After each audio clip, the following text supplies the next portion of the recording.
Hey guys, welcome back to another video on Prime Tennis.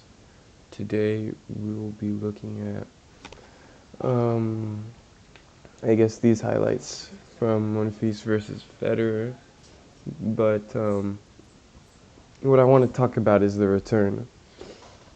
And the return of serve. Wow, that's crazy. um, with the return,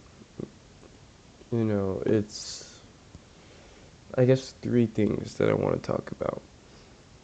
First one is that, people I think tend to,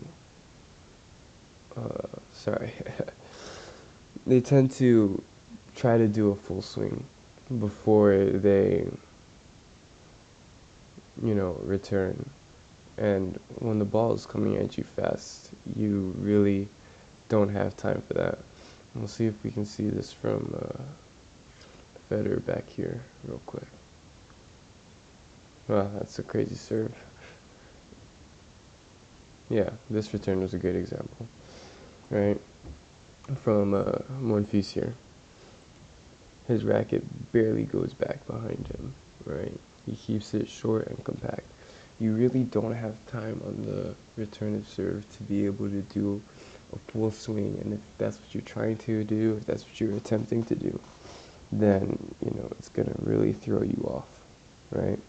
So you want to keep it as compact as possible, use the power of your opponent's serve and just redirect the ball. That's how you want to think about it. Because if you try to add your own power, or try to, do something like that, it's going to throw you off and you'll miss. Missing the return is something that you really, really, really want to avoid. You want to get the ball back in play. That's very important. It's, the return along with the serve, very, very important because that's what you start the point with. On the serve, you want to be aggressive and want to make sure you have the advantage. But with the return, it's very important that you don't give up free points trying to do something crazy, right?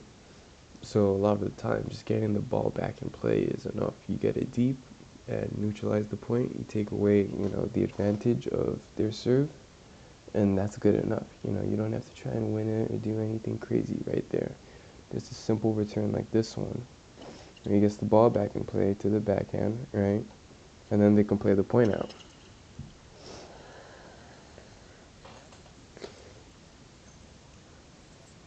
So I think that's a very important thing. Another thing too is that you don't want to rise when you are returning. Like this one here, that Monfils just did, he just did that. I think Federer hit a pretty good kick serve. So he tried to jump to hit it, which makes sense, right?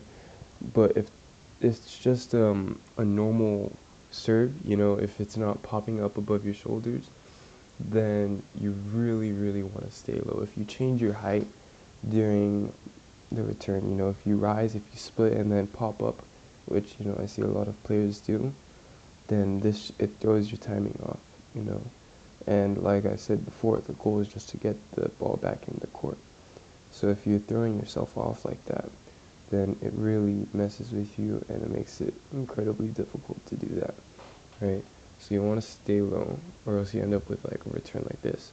And if you are in a situation where you do have to return like this, this isn't the best way to do it. You still don't want to try and pop up. If they're consistently hitting balls over your head or hitting the ball even too low, then you want to step in, like this ball here that Monfils hit, this return.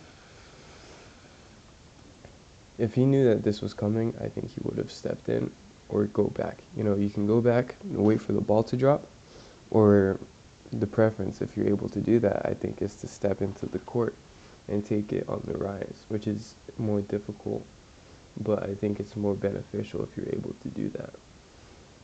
So that's how you would deal with that.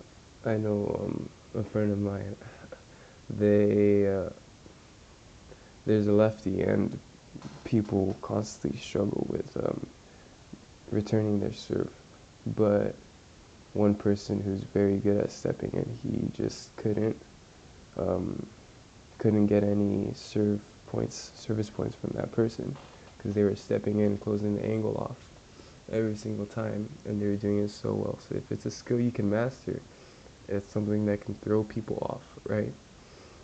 So, you want to keep that in mind when you're returning.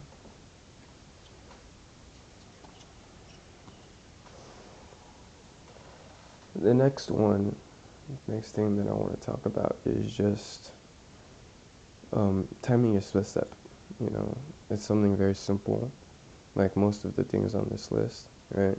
But it's very, very, very, very, very, very important. This is a crazy point.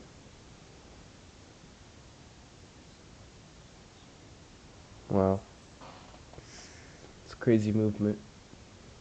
But it's very important that you time your split step. Like a lot of the other stuff on this list, One Piece is crazy, man. Because like a lot of what I was saying, a lot of other things on this list, when you don't do this right, when you don't time the split step right, it throws your timing off and you're left scrambling, right? Like say they hit a body serve and you don't time your split step, then you can't move out of the way, and just like that you're jammed and you're struggling to get the ball back. Or they hit it out wide and you split step late, then you just can't get the ball. You don't have, you're one step behind, right? You're scrambling to get it. So timing the split step right is very important, and I think it helps give you some rhythm too, right? When you time that split step right and get a good return in, it gives you some confidence going into the point, right? And then you can do it with the ground strokes too. You really don't have, like, in my opinion, a good excuse not to time the split step right for the return. Not because, like, I understand it can be difficult, right? But it's your opponent's serve. Like, you can see them toss the ball. You can see the ball drop. You can see them swing it very clearly, right? So that's something that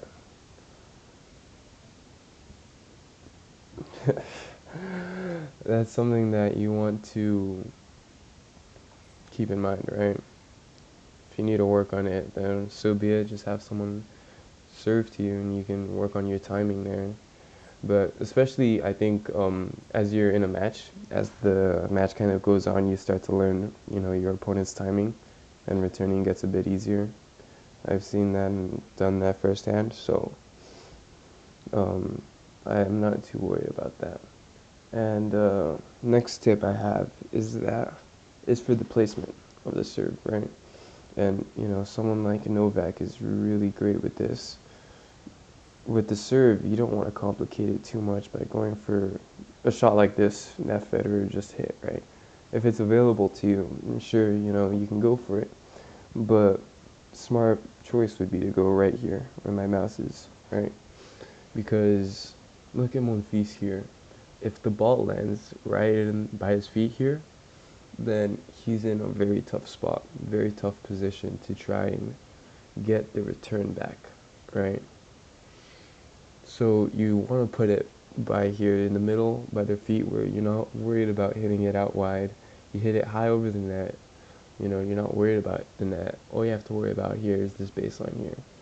And it's good because it jams them, right? It puts the ball right at their feet. They can't step in. They can't go forward. They can't, gain momentum running to a ball like this. If this is a little bit closer, Monfils has a forehand here down the line.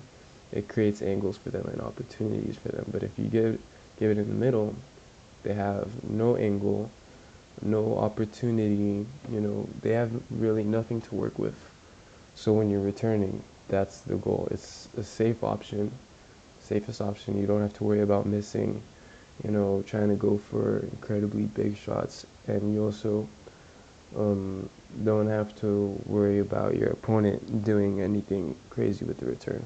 If you get it short, then that's a problem, right? You don't want to get it in this area. You want to try and get it deep. Deep is the priority. Getting it in the lines is the priority. Second priority is getting it deep. Third priority, getting it to the middle. So I hope this helps you guys. Please like, share, subscribe, all that stuff, comment, right? And I'll see you guys in the next one. Thank you for watching.